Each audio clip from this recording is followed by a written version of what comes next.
মাননীয় মুখ্যমন্ত্রী জাস্টিস চাই আওয়াজ যখন সব মানুষের পক্ষে, লিখছি একটা খোলা চিঠি সব জনতার পক্ষে। জাস্টিস চাই, কে দেবে জাস্টিস?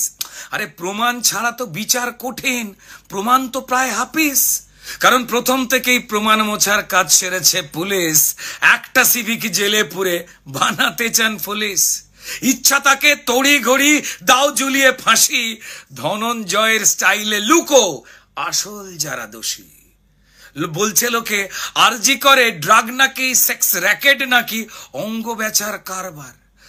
ড্রাগ নাকি সেক্স র্যাকেট নাকি অঙ্গ বেচার কারবার, তা কি জানাতে খুন হলো মেয়ে? উঠছে প্রশ্ন বারবার। কোন মাফিয়া বাঁচাতেই গুলিয়ে দেবার ফন্দি? প্রশাসনিক পদ্ধতিতে সত্যি হচ্ছে বন্দি। শুরু থেকেই অস্বাভাবিক মৃত্যু বলে তড়িঘড়ি পোস্টমর্টমের খেলা। আত্মহত্যা ঘোষণা হলো যাতে না বেড়ে যায় বেলা। খুন দেখে খুন না বলাতে কি আড়ালের চেষ্টা? বিকেলের পর পোস্টমর্টম, কোন নিয়মে কেসটা? আচ্ছা, পোস্টমর্টমের রিপোর্ট এলো এত তাড়াতাড়ি, আমাদের বেলা তো হয় না। পোস্টমর্টমের রিপোর্ট এলো এত তাড়াতাড়ি, কি লুকোতে মেয়ের দেহ দ্রুত পৌঁছলো তার বাড়ি। দ্বিতীয়বারের পোস্টমর্টমে কিসের ছিল ভয়? কি বাঁচাতে আপনার পুলিশ করছিল ৯/৬? জ্বলল মেয়ে শরীর জুড়ে হাজার প্রমাণ যত, জ্বলল মেয়ে শরীর জুড়ে হাজার প্রমাণ নিয়ে ছাই হলো সব প্রমাণ যত। এবার জাস্টিস হবে এটা কি দিয়ে? আর আপনি জানেন কেল্লা ফতে গুলোচ্ছে জাস্টিস। আপনি জানেন এবার কেল্লা ফতে গুলোচ্ছে জাস্টিস। আর যেটুকু প্রমাণ আছে হোক তাও পিস পিস। তাই পিডব্লিউডি দিয়ে শুরু ঘর ভাঙবার কাজ। সিবিআই যদি ঘরে ঢোকে পড়বে মাথায় বাজ।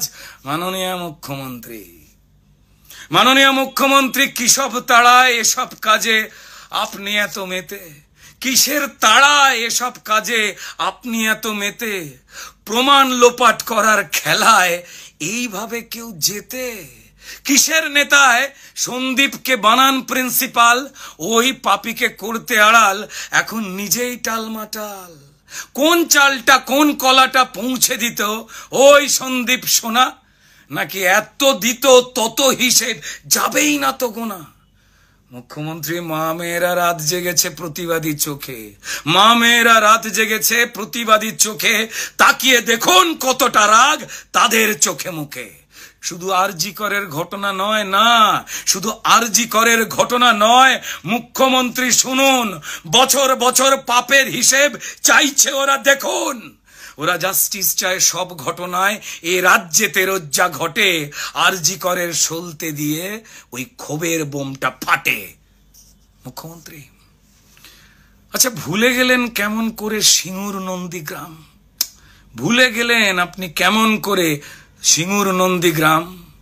শুধু ওই একটা ঘটনায় কি কেবল মুছিয়েছিল বাম? ভালোই জানেন আপনি নিজে ওটাও ছিল সলতে, ভালোই জানেন আপনি নিজে ওটাও ছিল সলতে। ক্ষোভের বারুদ জমা ছিল, বদলটা চাই বলতে। মাননীয় মুখ্যমন্ত্রী, আন্দোলনকে গুলিয়ে দিতে আরজি করে হামলা, সবাই জানে সব আপনার লোক। আরে কাকে বলবেন সামলা? সেদিন 4 তলাতে ভাঙচুরেতে প্ল্যানিং ছিল প্রমাণ ধ্বংস, কিন্তু তাণ্ডব হলো 3 তলাতে। ইস, অশিক্ষিতর বংশ। আর বাঁচতে গিয়ে দোষ চাপালেন দায় নাকি রামবাম, বাঁচতে গিয়ে দোষ চাপালেন দায় নাকি রামবাম। কোন ছকেতে দায় এড়াবেন? আরে ঝরছে তো আপনার কাল ঘাম। তারপর মৃত্যু কেনার দর কষলেন, ওই মেয়ের দাম নাকি 10 লাখ।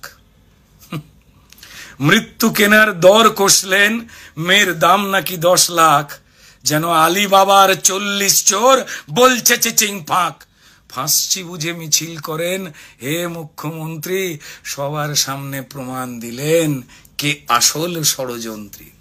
আরে অপদার্থ পুলিশ মন্ত্রী, স্বাস্থ্যমন্ত্রী আপনি হলেন নিজে। আরে নিজের বিরুদ্ধে নিজেই মিছিলে করেন আপনি কি যে? জাস্টিস চাই নিজে করজ বলুন। প্রমাণ লোপাট আপনি করেন, অনেক হলো, চলুন। ও ও যাওয়ার আগে ওই পাখিকে সঙ্গী করুন, আরে আপনার পোষা দোয়েল, আরে প্রমাণ লোপাট যার মদতে, কমিশনার বিনীত গোয়েল। আপনার সোনার ছেলে মিথ্যে বলে উর্দিটা গায়ে দিয়ে, সেসব খুলে জোড়া ফুলের সিম্বল নেক নিয়ে। মুখ্যমন্ত্রী পড়ছে মনে আরজি করে কয়েক বছর আগে, ডাক্তার পৌলমী যে মারা গেলেন, স্মৃতিতে কি জাগে? সেটা হত্যা নাকি আত্মহত্যা জানেন পুলিশ মন্ত্রী? আরজি করকে নরক বানাও কে চান ষড়যন্ত্রী? কারণ জানি আপনি তাল ঠুকছেন, পরিস্থিতি হোক ঠান্ডা, কদিন পরেই সব ঝিমিয়ে গেলেই ফের চালাবেন ডান্ডা। মাননীয় মুখ্যমন্ত্রী, জ্বলছে আগুন সবার বুকে, এ আগুন নেবা শক্ত, বঙ্গবাসী চোরেদের নয় প্রতিবাদের ভক্ত। যাকে যাকে অনেক হলো সত্যি কথা, শুনতে হয়তো তেতো, শেষ লাইনের শেষ কথাটা একটু বেশি থতমতো। আচ্ছা, আজ ধরে নিন মুখ্যমন্ত্রী ওই মেয়েটা আপনারই বাড়ির মেয়ে, আজ ধরে নিন মুখ্যমন্ত্রী ওই মৃত মেয়েটা আপনারই বাড়ির মেয়ে, ঘুমিয়ে গেলেও মেয়েটা আছে শুধু আপনার দিকে চেয়ে। আর কি আপনি করতে পারবেন জাস্টিস চাই আওয়াজ তুলে নাটক করা মিছিল? এইভাবে কি টপকানো যায় নিজের পাপের পাঁচিল? হে মাননীয় মুখ্যমন্ত্রী, মাননীয় মুখ্যমন্ত্রী এইবার তো নিজের সম্মানটুকু রাখুন।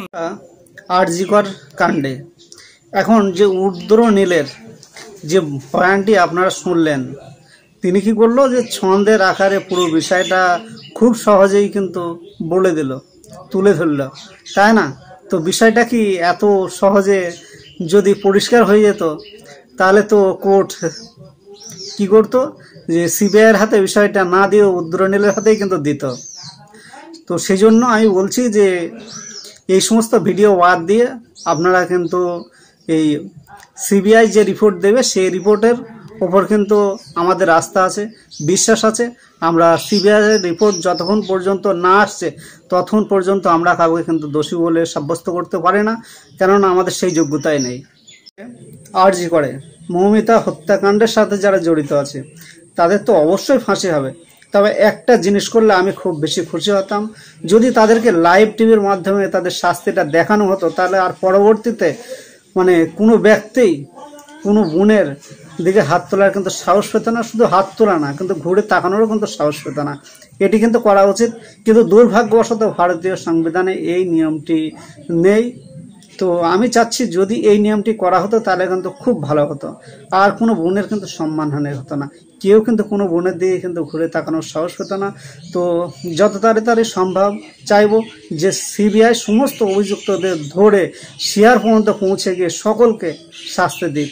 তবে দেখা যাক এখন আরজিকর যে পরবর্তীতে চালু থাকে কি আরজিকরকে পুরো সিল করে দেওয়া হয়, এখন সেটা সময়ের অপেক্ষা। তবে ভিডিওটি আজকের মতো এই পর্যন্তই ছিল, ফিরে আসবো আবারও নতুন আরেকটি ভিডিও নিয়ে। তখন সকলকে ধন্যবাদ জানিয়ে শেষ করছি।